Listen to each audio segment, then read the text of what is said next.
Yuji freaking Itadori. Now more than ever, his presence is necessary. Why? Well, because of this idiot. Oh my god, he's reaching! Please save me, Donald Trump, please.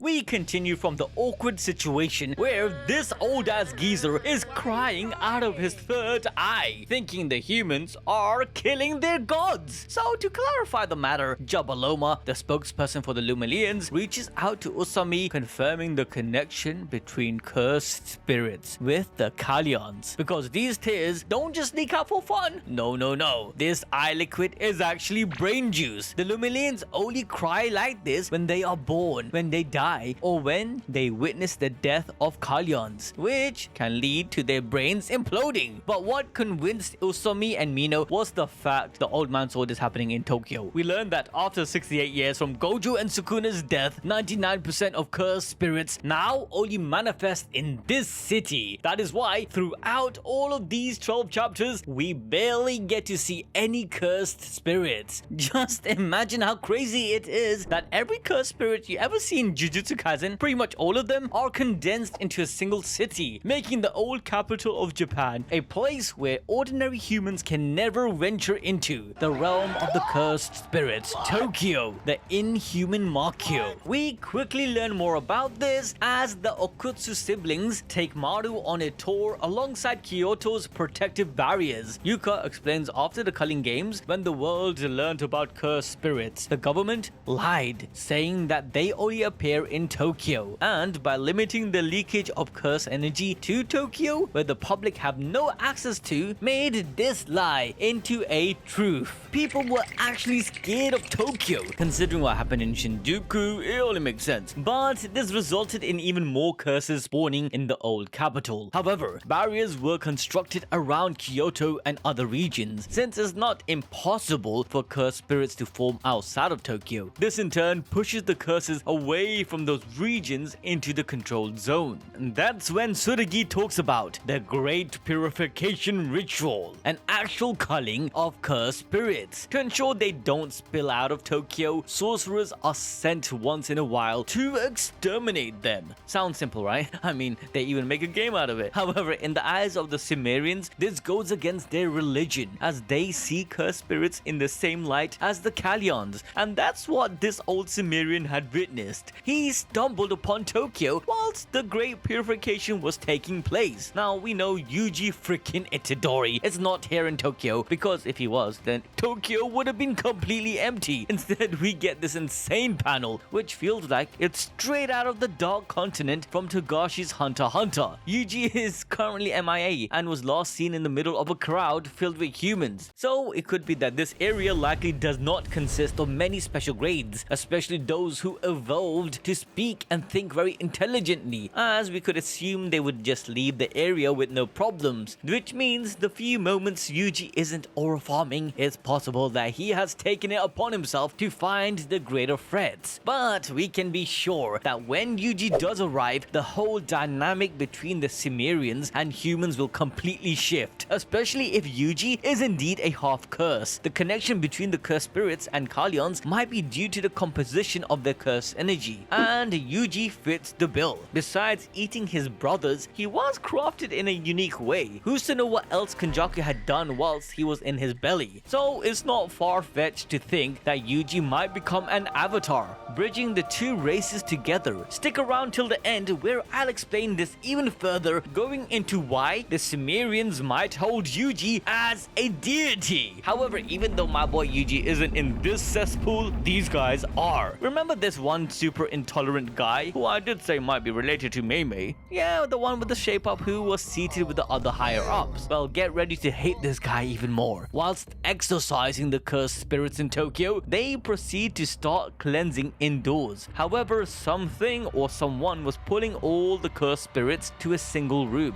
and that is none other than Oski.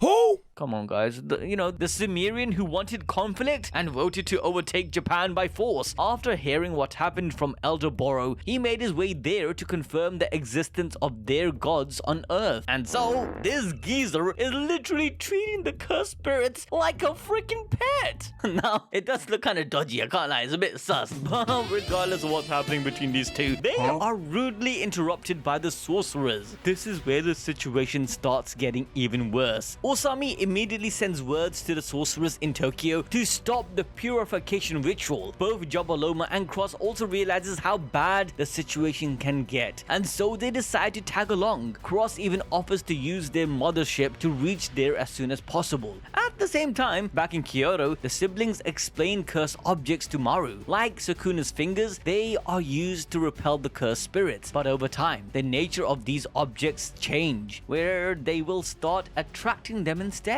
So a Jujutsu sorcerer's job is not only to deal with the rogue curse users and protect others from cursed spirits, but also to make sure these protective charms are still working well enough for cursed spirits to be repelled. Tsuragi then tries to relate their job back with the Cimmerians, but Maru says the role of their warriors are different. Their warrior path is chosen from birth by the Kalons of their villages, who are 1,000-year-old creatures that decides what path a Lumerian will lead in life at the time of their birth. That's one of the reasons they are considered gods amongst them, to a point that the Lumerians' middle names are also given by the Kalons. Now this further showcases that some of the Kalons are evolved like Jogo and Hanami. If their existence stems from highly concentrated curse energy, then it's possible that this is the end goal of what Jogo would have desired. Like, let's be honest here, he just wanted to live in a world where they could live freely and not hunted down all the time. However, whilst the trio are just chilling and exchanging cultural ideals with one another, the situation in Tokyo becomes even dire. Usami, Jabaloma, and Cross arrive at the old capital, but it's too late. The worst has happened. The buzz haircut guy, Yakomaru, one-shots the cursed spirit who was sucking off Oski, and so he gets attacked by him, forcing them to retreat outside the building. The war is beginning. But before things can escalate any further, Osami contacts every sorcerer to assemble at once. He even had to use his cursed speech to stop them at their position. Osami explains that the Great Purification has officially been called off because the Cimmerians were never properly briefed about cursed spirits and were only given limited intel about Jujutsu sorcery, meaning the main blame for this whole situation kind of falls on them. To make matters worse, Osami confirms that the cursed spirits resemble the Kalons, which is exactly why the Cimmerians are freaking out and accusing humanity of killing their gods. However, whilst Osami is trying to calm down the sorcerers, Cross does the same to his own people. He explains that the Kalons and the cursed spirits are not the same thing. Even though Oski points to his eyes saying it's tearing up, Cross responds back that if they were truly Kalons, he would barely be standing on his feet. Rather, he should have dropped into an aneurysm. On top of that, cursed spirits do not have a physical body like the Kalons, so after they are exorcised, they simply disappear. Cross even starts begging Oski to use the little brain cells he has and to hold it together. With the situation kinda calmed down, both parties' representatives apologizes to each other, hoping to reaffirm their peaceful negotiations. And so, whilst things are seemingly calming down in Tokyo, the trio wind up their mission of checking every barrier down at Kyoto. Here, we get a warm yet eerie feeling. You know, the one you get before everything turns to shit? Yep, Yuka tells Maru that Jujutsu sorcerers are always short-staffed, so the Cimmerians warriors can help out with checking the barriers along with the Great Purification. They can be such a big help to them and they will all get along. It will be such a great party, unknown to the current situation going on in Tokyo. They even say the goodbyes, promising to meet the next day. However, we all know Gege, right?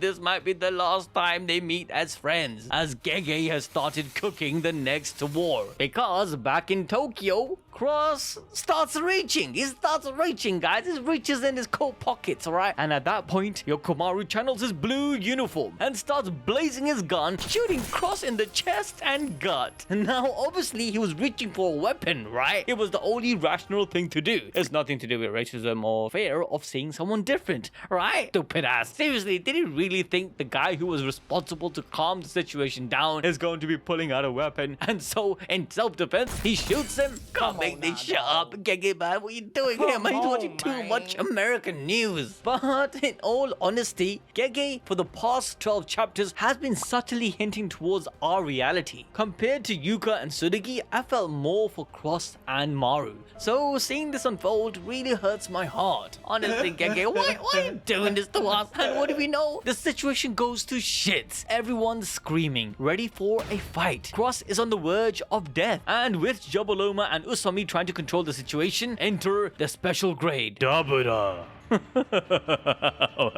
Now this buzzcut moron will understand why Usami kept pushing for peace with the aliens. Other than him and his associate, no human had witnessed the power of Dabura. So what will happen next? Well, for starters, it is a Sumerian ideology that most problems will be solved by a duel. Dabura could come in to calm the situation down and sort the issue out with one. He personally shouldn't care too much about the Kalons, as he is of the Discontin's race and doesn't connect to them like the Lumers. Also, after being offered a way to break his sister's curse, I doubt he will completely nuke the potential relationship they had just built. However, Cross is still bleeding out, and only one person in the world exists who can save him. RMC, Yuji FREAKING Itadori. With Yuka's brain tumor, it has been abundantly clear that the Jujutsu Society is limited with RCT healers. Even if Yuka wouldn't have been completely healed, she would at least been able to live for longer. But we all know that Yuji has learnt RCT during his training with Yuta and Gojo to fight against Sukuna. Within a span of few months, he literally mastered it. Even Gojo couldn't do this until he was on the verge of death. And now, he has multiple decades of experience and possible training, which is why Yuji is considered as a failsafe and deterrent for humanity's survival against the Lumerians. Think about it. We see multiple uses of reverse curse technique, literally bringing the person back from death. Sukuna was able to heal Yuji's heart after days of him being pronounced dead. Even Yuta did something similar to Yuji after stopping his heart. Likewise, Sukuna also healed Megami after Potential Man got clapped by Mahoraga. So it's not far-fetched to think that Yuji, who now has multiple